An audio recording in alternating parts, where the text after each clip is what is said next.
Hello, friends, and welcome back for a very important conversation on Beyond Trauma. Um, I've been wanting to discuss this topic for some time. We are going to talk about technology and mental health today.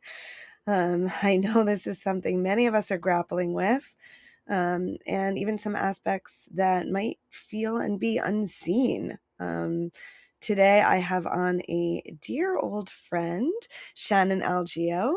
He's an American and Irish writer based in California. He's a psychotherapist, researcher, poet, yoga nidra teacher, and co-founder of We Human and the We Human podcast, formerly Soul Feed. Shannon is the author of the books The Power in Your Hands, Liberate Yourself from Attachment to Technology, which is now on pre-order and we talk a lot about today, and Trust Your Truth, which I also featured. Shannon reminded me many years ago in a workshop. He's on the faculty at the Esalen Institute and the Kripalu Center and leads digital liberation programs and offline retreats around the world that support people to reclaim their humanity, creativity, and attention in the digital age. Let me tell you, we get into it a lot about what is happening to us as humans as we not just interact, but we are glued to, right, our technologies in a way that we don't even see or notice sometimes. Shannon really breaks it down, what's happening to us, our empathy, our bodies, our ability to be in difficult conversations, to read the room. And I also want to name that there's a lot that we don't get to, which is why I'm sending you to get his book. I don't always push a book this hard, but I think it's magnificent. I was lucky enough to read an early copy, and I want to encourage you to do the same and pre-order. I'm sure you will after this incredible conversation. Listen to what the smartphones, what the AI is doing to us, how it's connected, what it's doing to us is connected to our attachment style. And we do get into attachment, but you can go to a refresher. I have earlier episodes on attachment. We touch on addiction. I have earlier episode with Nikki Myers, who we talk about. So you might want to go into the archives after listening to this because, like I say, Shannon's bringing in a lot of important concepts and applying to them to the situation we're in right now. And you're going to want to protect your space, your energy, your creativity, your human relationships.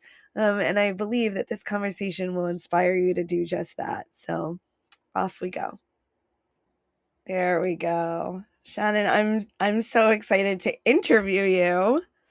Oh my gosh. Hi, Laura. I'm so excited to be interviewed and to be in conversation with you. Thank you for this invitation. And hello to anyone who's listening out there. Hi. Yes. Hello, friends, Hi, friends. listeners. Yeah. We have such similar trajectories.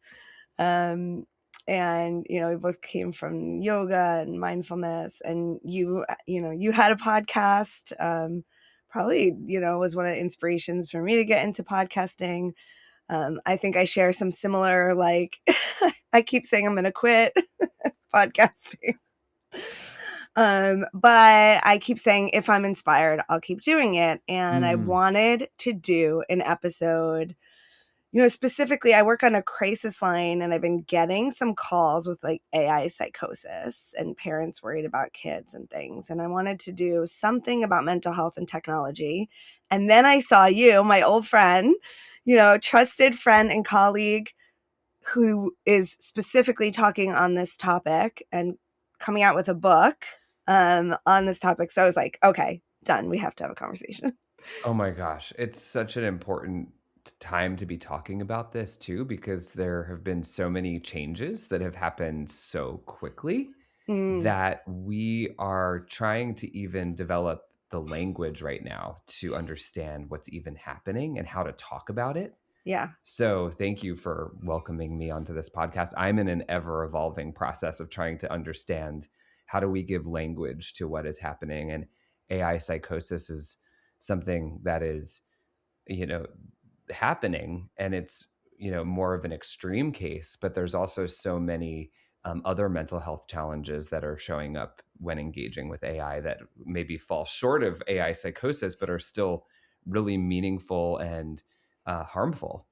Yeah, yeah, and I love that specificity. And there are so many things I want to talk about today. Your book is packed. it's there's so much in there, and you're bringing together, like you said, you're bringing together new concepts, new symptoms that we're seeing, trends, and then with some really old researched therapeutic modalities and frameworks. So I'm excited to talk about it. I think maybe a good place to start is with the phones, because that's a big part of your book, is our addiction to our phones, our smartphones. Um, the power's in our hands. And I almost thought, it's so weird to say, but I'm like, oh, we know about this already. And we we don't. In a way, after reading your book, I started thinking it's just so pervasive that I think actually we might not even see that we have a problem because the norms have changed so much. Oh my gosh. Yes.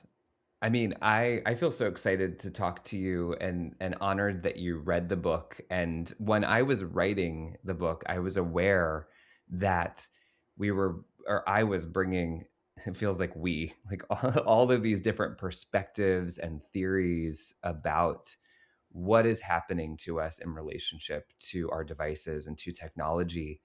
And it felt important to me to bring as many perspectives that resonated with me and helped me to understand what is happening together, even though like a lot of them are different ways of looking at the problem, from like neuroscience to attachment research to you know poets who've reflected on our relationship to technology and what electronic media is doing to our minds.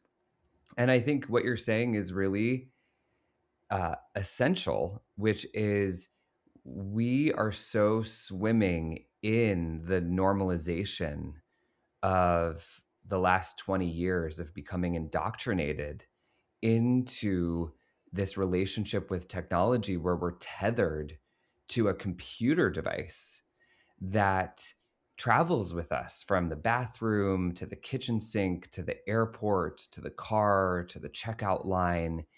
And I notice for myself that it's only through periods of doing intentional stretches off of my phone that I start to wake up to how much the phone is actually impacting my day to day life. And Yeah. that the average smartphone user is spending about like 5 to 8 hours a day on their phone, which amounts to 61, the equivalent of 61 to 80 days every single year, which is 2 to 3 months on the smartphone every year. If you live to the average lifespan of 77 years old, you'll spend like 12 or 13 years on your phone. That's insane. It's insane, and it's so cumulative and insidious and invisible because everyone's doing it, Yeah. that for me, doing these 24-hour or 36-hour or sometimes even 72-hour periods of no technology, it was only then that I could feel in my body, "Oh my gosh, there is a whole other life to be lived. There's an Mm. unlived life. There's a way of relating to the natural world and to other human beings. There's a dopamine reset that happens where I actually start to feel satisfied from human connection and looking at the green of the trees.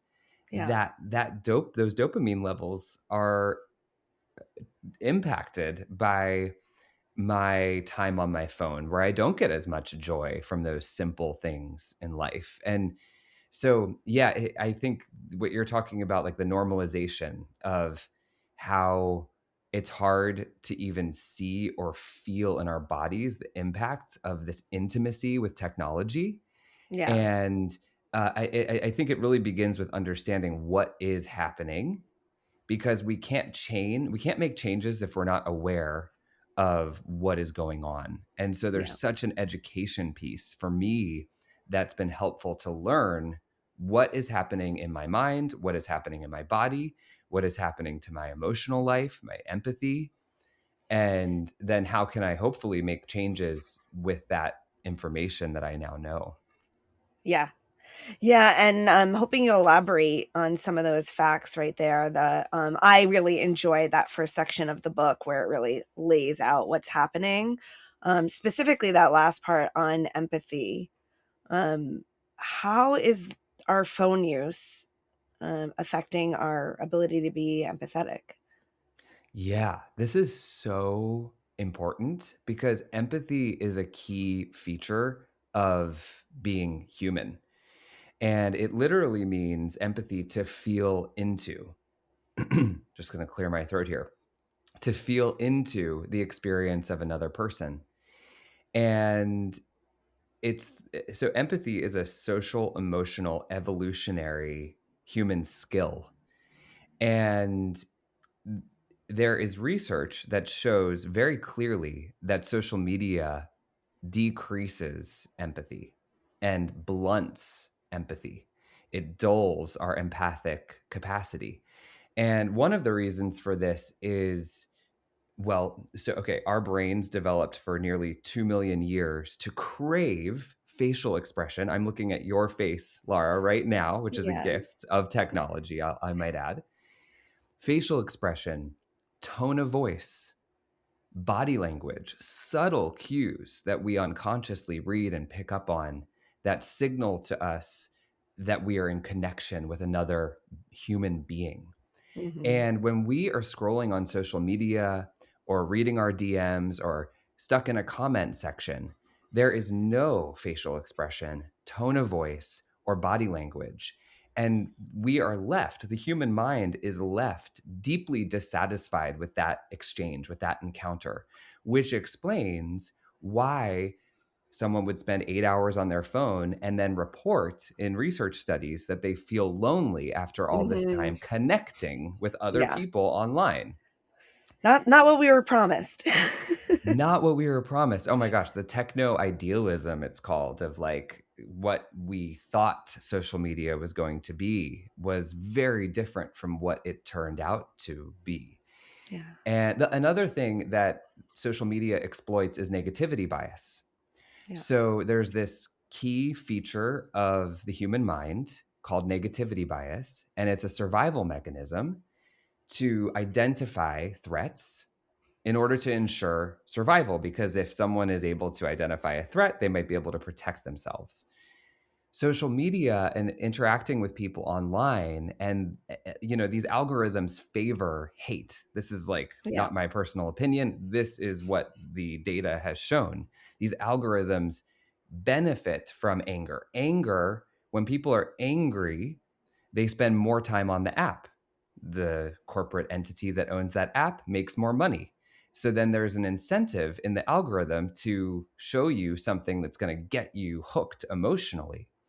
Yeah. And this leads to this mental distortion that our world is unsafe. Of course, there's many reasons to believe that. I'm not doubting the trauma and the threats in the world. However, it would it looks like that is outsized on social Mhm. media. It seems like the world is even more unsafe and people are unwell, and you need to kind of watch out for your neighbor, and it's training our minds to look for evil in the other, to Yes. other that someone else is a threat. And then our minds can't separate fully that experience that we're training 8 hours a day on social media. Then when we go to the grocery store, we're we're a little bit more skeptical of our neighbor. We're kind of still looking for that negativity bias, that threat, in a Mm. way that is notably different from the 90s and from previous eras when we didn't have social media. Yeah. Yeah. So we bring that almost like a hypervigilance. The nervous system is activated. We bring that with us even when we're off the phone in social settings. And I think we do see a lot more social anxiety especially in the young people. I mean, talk about the 90s, that was my time. Same. And, when I meet with younger people, I'm in my mid 40s, you're a decade younger, and we both meet, I have many clients in their mid 20s, and I really have to like dig in and think about, because they grew up in a different way with this stuff. They don't even have that sort of norm to go back to. This is their norm. This is their norm. Yeah. Yeah. Yeah. And I think that, so if your norm is on edge, um, anxious, especially in social settings, you're not sure about reading faces because you spend so much time just in the phone. You don't even really have that experience of like attuning with other people. And then the pacifier becomes the phone. And I know you're going to explain this a lot more brilliantly than I am, but it also soothes. And the soothing is sort of like the reinforcement of, yes, it's true. And then we're further addicted to it. Maybe you can speak to that pattern. Yes. Yes. So, Dr. David Greenfield developed the smartphone compulsion test, which is a 15-question yes or no survey. And I included it in the book. Catherine Price included it in her book, How to Give Up Your Phone, I think it's called, How to Break Up with Your Phone.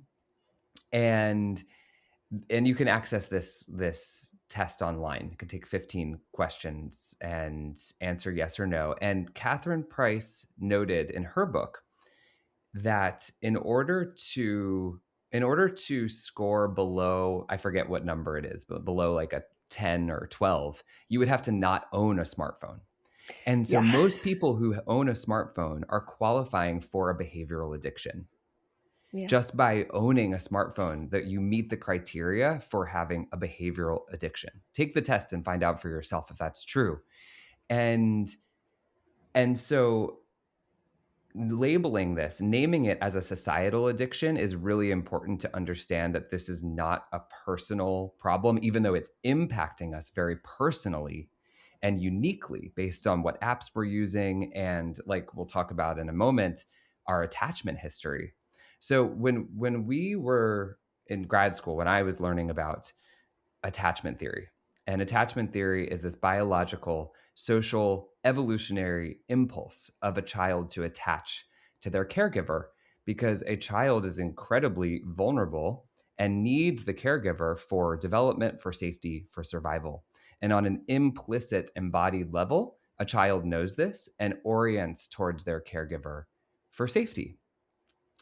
Based on how that connection goes, we develop a form of attachment. Hopefully, we get enough consistency that we develop a secure attachment.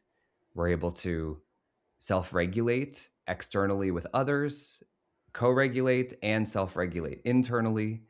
But a lot of people don't always get that, or get Hmm. something much worse than that, and they develop an insecure attachment style, which can be anxious preoccupation, avoidance, or disorganized attachment. So, as we were learning about attachment in graduate school, I kept thinking over and over again that I am in an attachment relationship with my phone, that it's not a neutral relationship, that when it dies, I panic. When I lose it, I panic, and it's like the most important thing. I have to find it. I use it in the morning to stimulate myself and kind of wake myself up and get going. And then I use it at night to kind of check out and scroll and go numb. I was Yeah. noticing these patterns. And so when I started to study the links between insecure attachment styles and compulsive smartphone use, I found a number of research studies that show that people who have developmental trauma that leads to insecure attachment, and this could not even necessarily be that it was rooted in your childhood, it might be from an adult relationship that was traumatic or harmful, or um, led to a severe kind of response internally, that If you have an insecure attachment style, you're more likely to develop a compulsive, addictive relationship with your phone. Mm. And this is really important to understand because many researchers show, and Zach Stein, who is a co founder of the AI Psychological Harms Research Coalition, is talking about how we are moving from an attention economy to an attachment economy, where Hmm. corporate entities are not just seeking to sustain your attention and keep you on their apps. They're actually, through sycophantic, people pleasing AI, Mm-hmm. seeking to exploit, not even seeking to, they are exploiting the attachment system of the human being by learning your astrology, what you're So true. working on in therapy, your banking information, your like your relationship with your mom, the conflict that you had last week with your friend. It's building a data set Yeah. that is making us feel seen and Yes. known. Yeah. And the three S's of secure attachment are: am I seen, soothed, safe? And if I'm seen, soothed, and safe, I feel secure. The systems of AI, these large language models, they know this. Yeah. They know about this. And so I think this is important for us to understand how our attachment plays a role in how we are feeling in relationship to our smartphones, and now also to LLMs and AI. I mean, AI is telling me what a great question. It's so smart of you to think of it that way. I mean, and I'm a psychotherapist. I think I'm smart about these things, and it is definitely affecting me. How can it not? It gets in there. And I'm curious because I have people that say, this is all I have. Um, and I don't know. What are your thoughts on that? Are they using it, as their therapist or to practice conversations? And what are your thoughts on it? Yeah, I think it's important to discern what is human and what is inhuman, and what is a real human encounter and exchange, a real relationship, person to person, being to being, and Yeah, to discern that as different than a simulation that evokes feelings of intimacy but is inherently incapable of intimacy. yeah, And capitalism is presenting a problem that we are all facing now, because what about access? What if you can't afford therapy? What if there's not a LGBTQ affirmative therapist in your area that you can afford? yeah, uh, so the large language model, ChatGPT, or whatever app you use, is providing a service either for free or at a low cost. I think this is incredibly dangerous, but it's we're facing a conundrum because you can't you can't put the pressure on people to change these systems, and only I, as an individual, can decide, okay, I'm going to use AI in this way, I'm not going to use it in this way. yeah, And and so we need to address that. We need to address the societal issues that make mental health care inaccessible.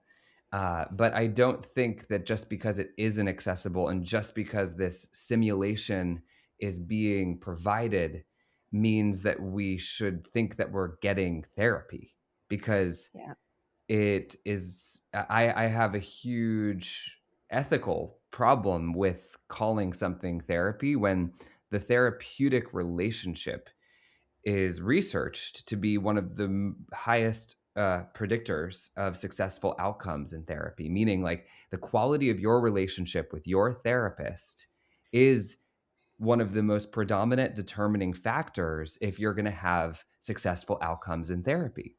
Yep. Part of the work of therapy is learning to be in relationship with our social uh, human field, which means I need to be in friction with people. I need someone to disagree with me. I need to feel the discomfort in my body when I feel insecure. And if there is an app that just wants to please me, Yeah. so that I stay on it. And then when that corporate entity starts selling products on it, I start buying those products. I'm actually being indoctrinated into a cult that is Mm. benefiting off of my vulnerability while pretending to care and Yeah. help me. If we're not Yeah. naming that that's what's happening, then I think we're really in a distorted view about the exploitation of our own attachment system and our need for intimacy. Yeah. I think this thing about friction is really important. Um, you know, and I appreciated what you said before because we have to be able to hold grayness and ambiguity and all the things. So there is real harm in the world, and I'm not always in danger every time I say hi to my neighbor. Like, we need to be able to hold those things.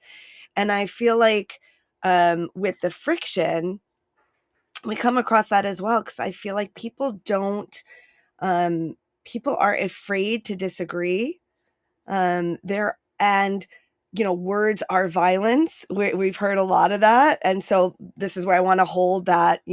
Words are powerful, and they can really impact people, and they impact metaphors in particular, how we see things, how we name things, and we can't be afraid to use words that might set boundaries, might seem harsh. I think we've gone, the pendulum has gone in the other way, where people are really afraid to say difficult things. Absolutely. That's such a great point. And that friction is you go to the gym and you lift heavy weights, you do resistance training.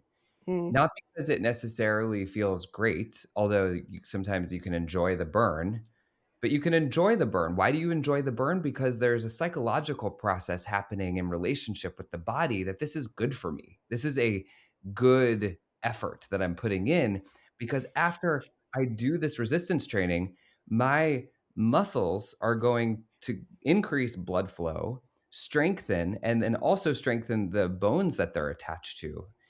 And that is all happening through friction and resistance. hmm And there are two uh, dynamics of secure attachment that I am continually learning about. I actually wrote about this incorrectly in my book, and thankfully, one of my colleagues read the book before the final manuscript was submitted, and I was able to modify it, and it reflected my own misunderstanding about secure attachment, perhaps rooted in my own insecure attachment. Yeah. I couldn't quite grasp it.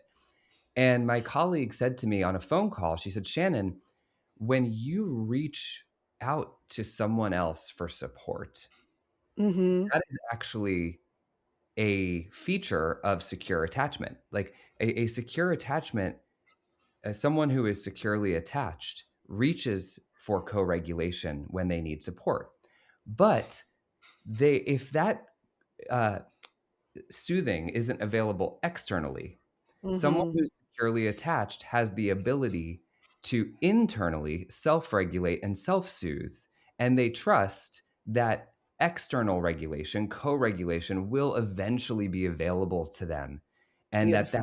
relationship is dynamic and can stand the test of miniature ruptures, micro ruptures. Right. Right. And so that might look like, why are we talking about this in relationship to technology?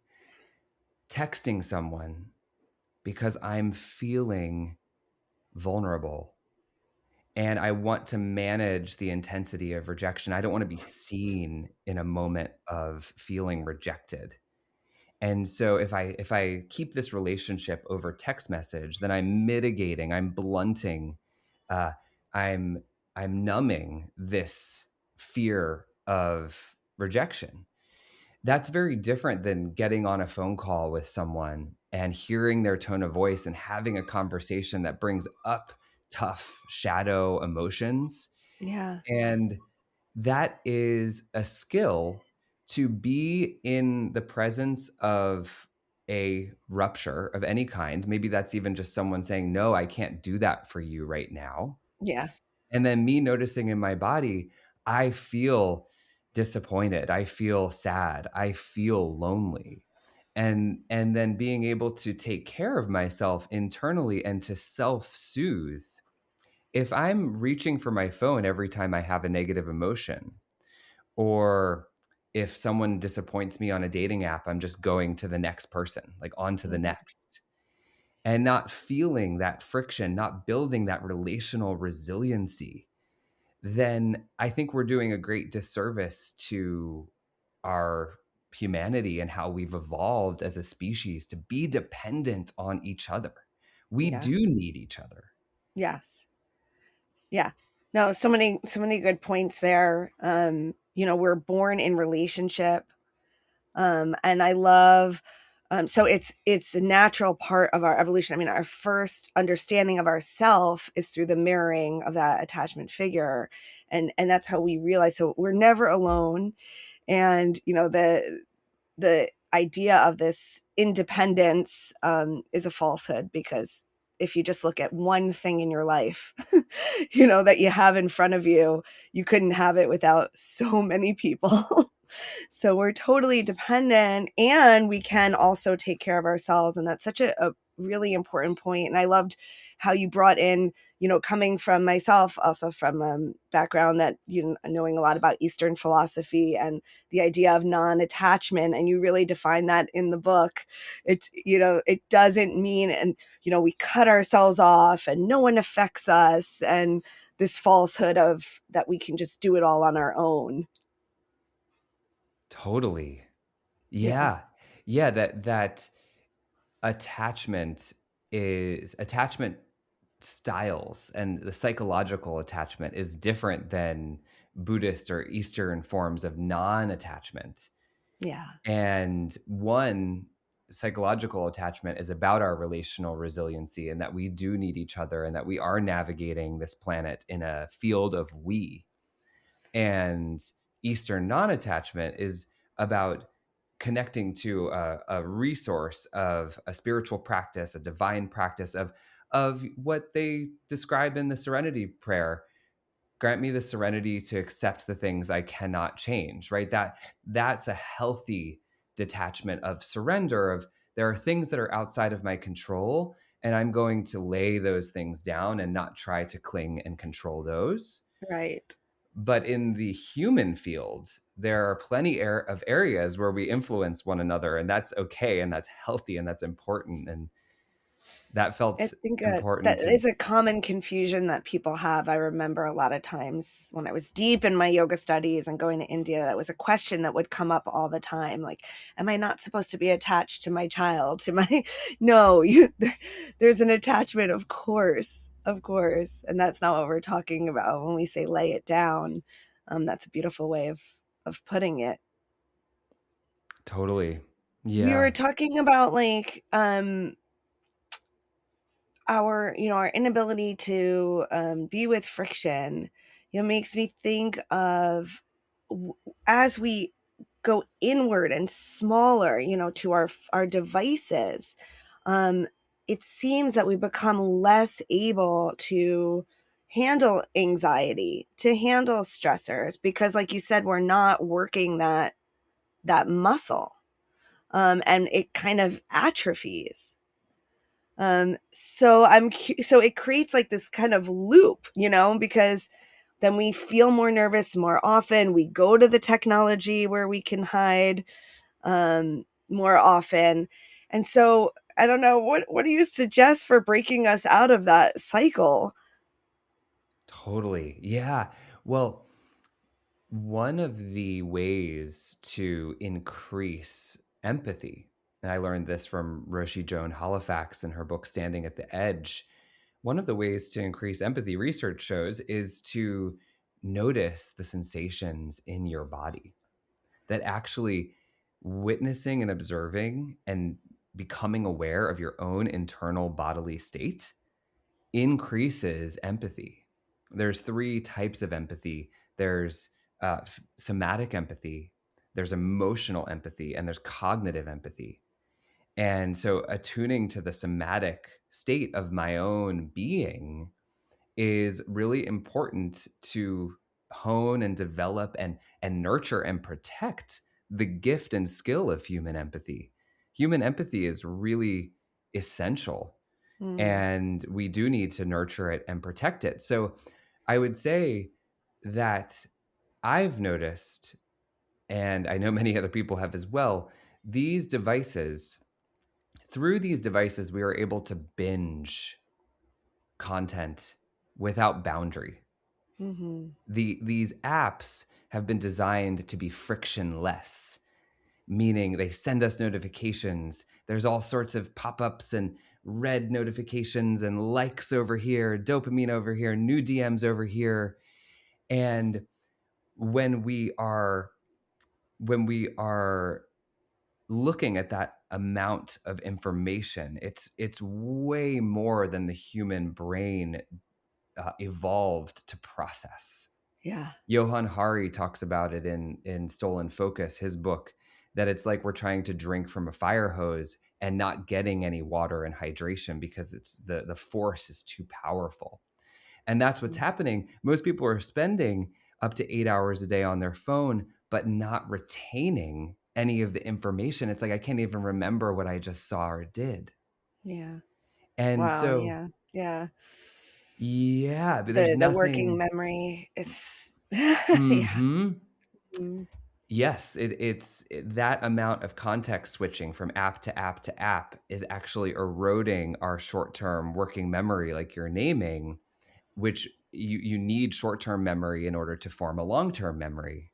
Mm. And so the reason I'm bringing this in right now is if we, um, in terms of empathy, we need to be noticing how we're feeling in our bodies. Yeah. And this amount of information is actually leading to an emotional blunting, or what Donald Kalshed, the trauma therapist, calls a psychic deadening.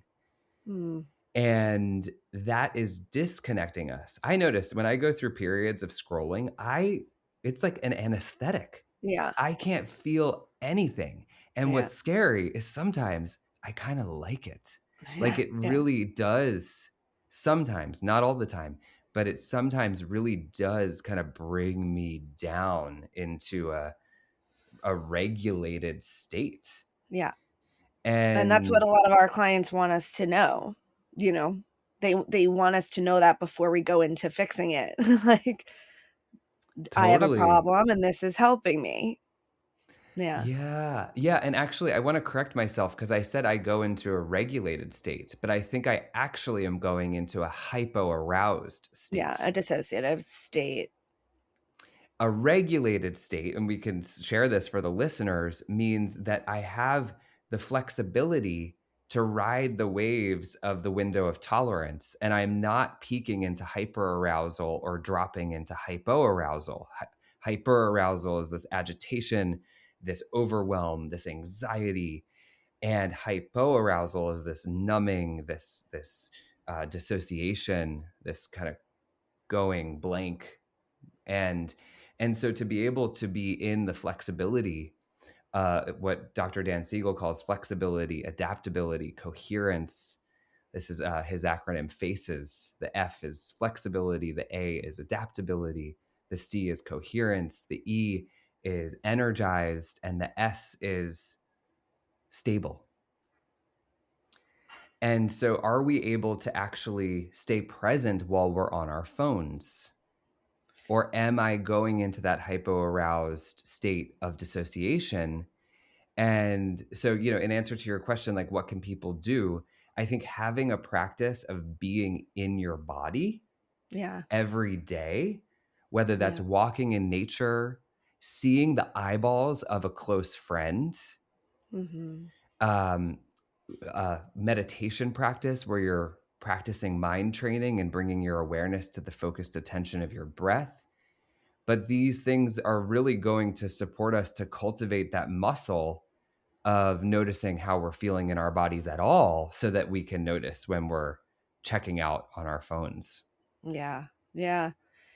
And we can know that we can be, within that window of tolerance, we can be a little bit dysregulated and we can handle it. Because if we go for the phone when we're in that, we we teach ourselves that we can't handle it. But each time we feel it and we ride it and we know that it doesn't stay forever, we actually teach ourselves that we can handle it. Mm, mm, beautifully said. Yeah, we're teaching ourselves that we can handle it, and we're reaching for other resources. So, Mhm. so addiction is anything. Uh, uh, sorry, which I'm grabbing at like hundreds of pages of definitions in my Oh my brain right gosh, now. and you're grabbing so beautifully. I love all the people you pull in. I know you're about to pull in our friend Nikki Myers, right? Yes. Oh wow, look at you. Yes. And Yeah. I had her on the podcast, ages Oh, ago, and I also really resonated with her definition of addiction. Where is it? Where we go outside ourselves? I think I wrote it down somewhere. it's so good. I've been reciting it for years. It's addiction is the disease of the lost self. Ah, And anytime I reach outside of myself for something that can only be sourced from the inside, there we I go. risk forming an addictive relationship with whatever Mhm. that thing is. Yeah. Nikki Myers, the founder of Yoga of 12 Step Recovery, and amazing human being and teacher and mentor and sage. And Dr. Philip Flores talks about all addictions as unmet attachment related needs. That Mm, all addictions are attempts to reach outside of the self, just like Nikki said, uh, to reach outside of the self to feel safe and seen and stable and secure. And that this patterning that you're talking about, Laura, is to reach for the phone to feel a sense of regulation. That impulse is not a bad thing. Of course, we want to self soothe. Of course, we want to regulate. But the question to ask yourself is this negatively impacting my life? Is this mhm, habit or behavior empowering me in my relationships and making me more connected and alive with the world around me? Or is it diminishing the quality of my relationships and ultimately diminishing my relationship with myself? mm, yeah, And that for me is a great motivation for shifting behavior, which is one choice at a time yeah, throughout days upon days upon days. yeah, yeah. We have to keep choosing, and it's not a all or nothing. As you noted so wonderfully, like the technology is allowing us to see each other right now. And we can note that because we can see each other and hear each other's voices, that's a different experience than a chatbot or when we're just a picture and some words on a screen. So being able to subtly differentiate, being able to ask ourselves, what am I using this for right now? Is it an artful use of my time? And this comes with some digging. I mean, you have some just like I said, this book is full of questions to ask yourselves, practices to help you define boundaries around the use. I mean, it's pretty incredible. Oh, thank you so much. I wanted to include as much in the book as I could that inspired my own thinking about my relationship to my phone.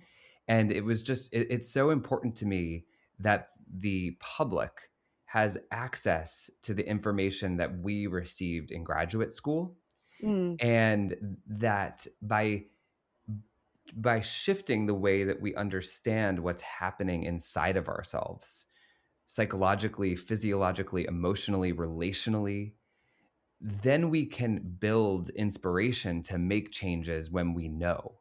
Mhm. When we know better, we can start to plan to do better. I mean, I'm Yeah. not, knowledge doesn't always create change, but it's an important step on the road. Yeah. The knowledge, it's feeding the motivation, and giving us some power to actualize the lives that we want to live, which are probably more connected and more creative. And I really wanted to dig into that for a minute because I feel one of the answers that you give in the book is creativity as an answer to the dulling out, the addiction. And you beautifully arc your own story, share your own poems, and talk a lot about creativity as a reawakening to ourselves and a way to come back to self. Would you say that's an accurate read on the book? Yeah, yes. For me, creativity was the solve, the medicine, the motivation, the hope, and the drive. It writing the book was a parallel process for me because I struggled a lot to write this book and to get off my phone to write it, ironically and perfectly. I was like, can I do this? Can I get off my phone long enough to write a freaking chapter? Mm, And I saw this book as a resuscitation of my own artist. And that's what I came to really care about in the whole process was protecting, you know, the late Catherine O'Hara says in an interview, she said that if you're lucky enough in this life to discover and find your gift, and it really is a blessing if you are able to find it, then it is your job. You must nurture it and protect it. Nurture and protect your gift.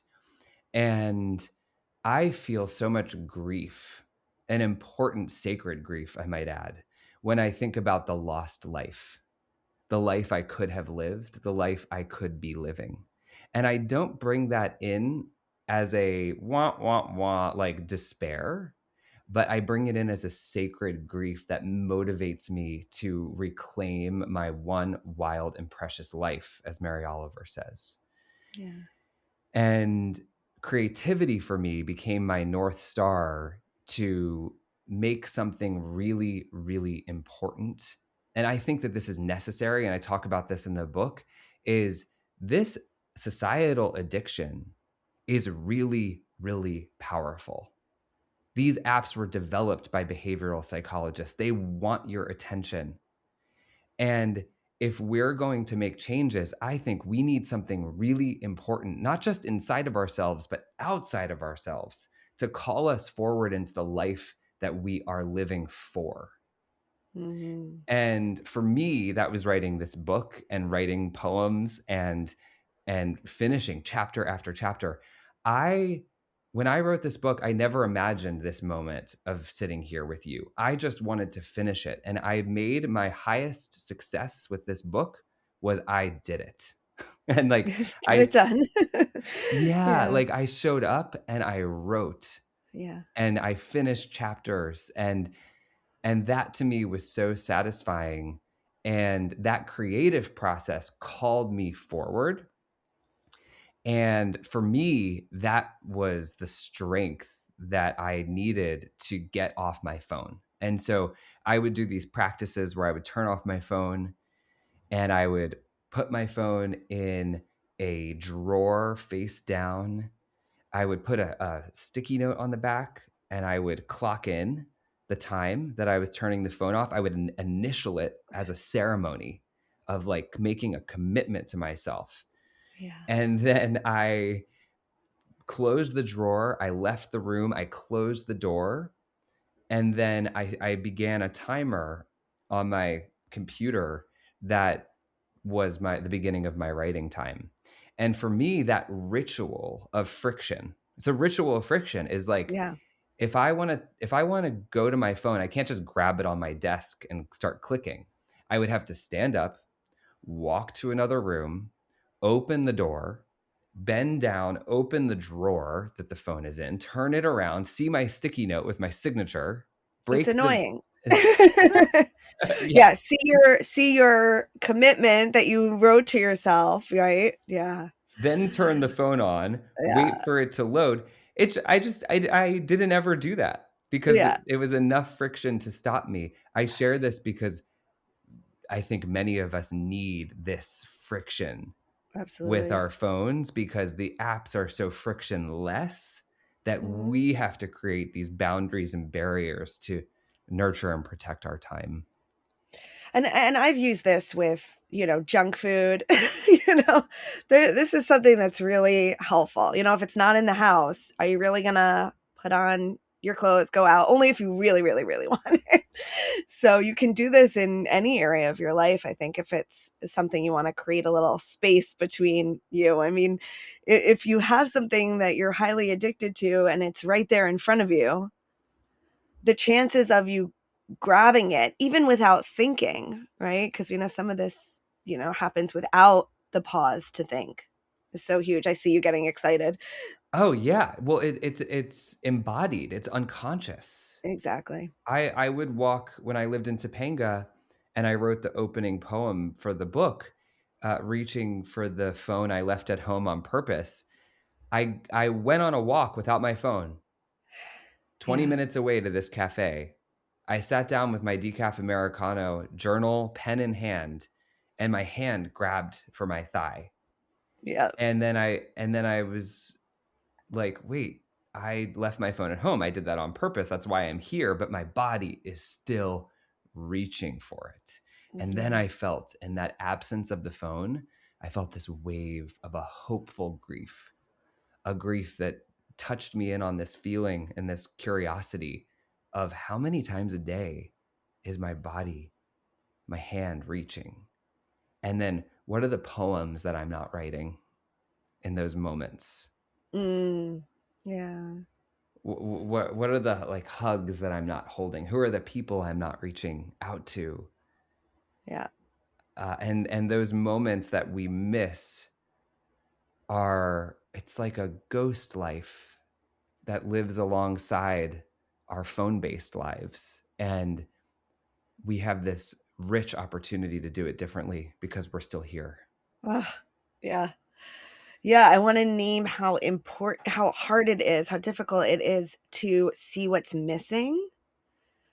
It's really challenging to see what's not there, so that ghost life image is just right on point, and, this stuff has just come so much into our lives that it does take stepping back, reading a book like this with the facts, thinking about it, trying it out. And you have lots of ways of, from smaller tests to larger tests in the book about just trying out time without the technology. I know for me, I got into like an idea that that the scrolling would be calming or checking in, or I'm so tired at the end of the day from connecting with people with clients and all their stuff all day that like I deserve this, and then it'll rejuvenate me. And just by testing that hypothesis and instead choosing to look at my husband, look at my partner in his eyes and like Mm. get a hug, um this idea that this story that I told myself that it would be more resourceful, and you talk a lot about resource in the book as well, to have some time on my phone than to hug him and look at him. I can test that. And I found out not true. I actually it I do have it in me to connect with him, and it is more resourceful than going to the phone. Yeah. Oh, that's such a beautiful example of connecting with your husband and like the somatic co-regulation of like the Mm, hug and being together, and that story that the mind says about I deserve this, and that this phone time is like this personal time, and that I don't yeah. have more to give in terms of connection, and that actually being a kind of distorted perspective. Although it makes, I mean, I know those moments too of like, I just want to be on my phone right now. Oh, it's like a treat. But then make it a treat. Don't make Yeah. it the meal. Yeah. Don't make Yeah. it your life. right? Like Oh, have yeah. boundaries so Yeah. that what I do, so I don't even have, I do have an iPhone, but I don't use my iPhone anymore as my phone. I have a non-smartphone. It's like the Amazing. best boundary that I can have is just no apps to click on. But I do use my iPhone from time to time for different purposes related to work. And when I go on it, I'll text. I have a digital thought partner accountability buddy, which we talk about in the book, is being in relationship, talking to someone regularly about your relationship to your phone. So it moves it from the unconscious, internal, normalized way of being and starts Yeah. to question and just like hear yourself talking to someone else about this relationship that you have with your phone. So I text my friend Mari Mu, who I talk about in the book. Uh, I text her, okay, I'm going on my iPhone. This is what I'm doing, and I'm going to be done by 6 o'clock. And that relational accountability does a lot for me. Mhm. It means that I matter, that my time matters, that I'm being seen by another real person, that Yeah. I'm setting a boundary, not just inside myself, but in relationship. Mhm. And the yeah, it has me make a commitment that's outside of Yeah. myself and then ultimately mirrors myself back to me. So Uh-huh. I'm making choices in relationship. And Yes. Yeah. even if I mess it up, at least I'm trying. Yeah, and you're messing it up out loud so that you can like I love that, you're hearing it back and that's what we do, right? As therapists, we mirror back and then actually that's not what I meant to say. And then we have a chance to redefine it. But if it all happens unconsciously, then we're not really living our lives. Like you've said, many times in our conversation today. We're not our lives are sort of just happening unknown to us. And I think there's an important point here about doing this with other people, um, because, the people that we are around, that creates what we think is normal. And if we do this with other people and it's totally not normal to have your phone out, we can set a new norm. And that also makes it, um, it actually makes it stranger to do the thing that we don't want to do. Oh my gosh, absolutely. Yes. And I facilitate these 5-day offline retreats and I developed this syllabus at the Esalen Institute based on my thesis research and this book. And it's so amazing to gather with people and we do this ceremony ritual of turning off our phones, putting them in a box, creating an altar together, setting our intentions and doing an offline 72-hour period is what it is technically together. Mm, And we replace that time on the phone with human connection, with singing, yoga nidra, poetry writing, poetry therapy, walks in nature. And at Esalen, you can soak in the incredible hot spring baths. And so to be in the power of a community action, a collective action. yeah. I don't know if anyone listening or if you, Laura, have experienced. I notice when I'm with someone and we're like in a deep conversation and they pull out their phones and they start doing something on their phone. I feel this somatic, like metallic, like constriction in my body. And I want to grab for my phone and Oh, mirror yeah. them. Like, oh well, I Yeah. have a life too, almost. Just like I have things. Like Yeah. almost like this compulsive mirroring. Imagine what we're doing in society, like I, as I we think that's see. exactly what happens. Someone takes out Mhm. their phone and then and you take out yours and it's like this domino effect. And so, I mean, that Totally. that does speak to the power that we have, it's a both and, right? Even though this can seem really overwhelming and there's a lot of forces working against us, that time that we don't pick up our phone, maybe that person doesn't. Or even if they do, like, we ride out our feelings. We take that moment to check in, to look at the sky, you know. I think that might also allow the person to wake up to what they're doing as well, and for reconnection. Oh my god, absolutely. We have that ability to model new ways of being, and we're co-regulating with one another, and we're attempting to co-regulate with our devices. And I've noticed this, like, the speed of my mind. I've watched my mind trying to move faster and faster and faster. And now, like, when I've used AI and I ask a question and it just starts like spitting data at me, and I watch my mind start to like panic and get anxious, and I feel like I'm never moving fast enough in this Mm, speeding up world. I'm contextualizing that as I'm attempting to regulate with a device that is not it doesn't have a human nervous system. No yeah, wonder I feel so nervous in relationship to it. And yeah. so the more we can regulate with nature, with loved ones, and model looking up and noticing the blue sky, I think the more we ground in our humanity, which is needed for the road ahead. Mm. Oh, Shannon's so good. There's there's a lot more I could say, and I know a lot more you could share, but I know we've been here about an hour now. So I'll just point people to get the book, um, and to look you up. Can you let people know where they can find you, and where they can get your book, when it's out, all the things? Yeah, thank you so much, Laura. I'm so grateful to be having this conversation with you. It's such an easy and delightful conversation. And I Uh, so the power in your hands, liberate yourself from attachment to technology, comes out June 2nd, 2026. I'd be so delighted to know that you got your hands on this book. And I really think it will support readers to move through the three sections of the book, which is reckoning. We've been doing a lot of reckoning in this call, and remembering is the second section, which is about the medicine of human connection and nature and practices of getting free.